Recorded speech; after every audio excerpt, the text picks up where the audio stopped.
Bonjour, je m'appelle Jacinthe Monplaisir et je viens vous présenter la recherche Nos communautés avec.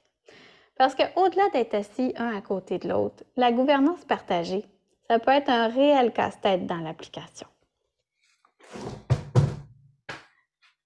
Je fais partie d'un comité de 10 co-chercheurs terrain qui se sont vraiment posé la question comment on fait pour être assis tous autour de la table, mais que les opinions soient considérées de façon égale et que tout le monde puisse avoir vraiment une pleine participation autour de la table et que ces gouvernances-là soient viables dans le temps.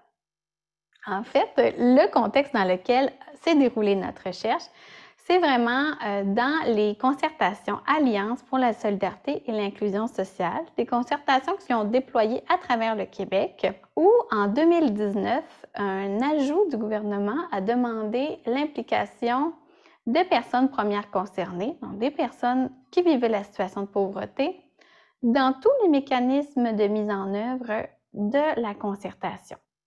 Donc, au Bas-Saint-Laurent, il y a eu vraiment un engouement pour l'inclusion et on a décidé dans certaines concertations locales d'inclure jusqu'à 50% de personnes qui vivaient la situation de pauvreté et de l'exclusion dans les comités, dans les tables ou vraiment dans les assemblées des partenaires. Comme praticien, on savait bien que les dynamiques rencontrées allaient être parfois difficiles à identifier ou difficiles à aborder tous ensemble parce qu'on n'est pas habitué de travailler avec les personnes en situation de pauvreté. C'est souvent les municipalités qui travaillent avec les organismes communautaires, avec le réseau de la santé, qui sont habitués, ils ont leur façon de faire. Et là, d'impliquer un nombre significatif, vraiment, là, il y avait des nouvelles dynamiques. Et on voulait, comme recherche, entendre vraiment les acteurs citoyens, les acteurs en intervention et les acteurs traditionnels de concertation, vraiment de façon à avoir leur point de vue, consolider leur savoir collectif en faisant plusieurs rencontres, puis ensuite développer une réflexion croisée sur l'application de la gouvernance partagée.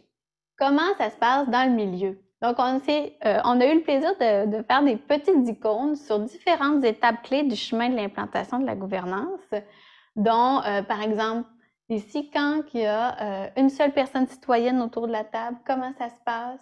Comment on fait pour se comprendre? Quand il y a eu la remise en question de la gouvernance partagée, et puis on a entendu les voix des 3 types d'acteurs pour nous permettre vraiment d'approfondir ces enjeux-là, mais aussi de suggérer des conditions gagnantes à mettre en place. Parce que dans les défis qui nous attendent, comme la hausse des inégalités sociales de santé, comme aussi les changements climatiques, on va avoir besoin de l'avis aussi et des savoirs des personnes premières concernées, des personnes les plus gravement touchées par les conséquences de ces défis-là.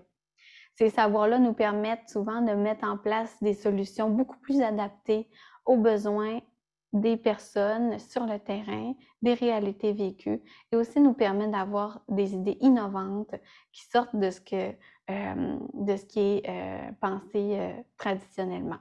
Donc, je vous invite vraiment à développer la gouvernance partagée dans vos milieux, mais à vous préparer d'avance en mettant les conditions gagnantes pour y arriver. Merci. Bonne journée.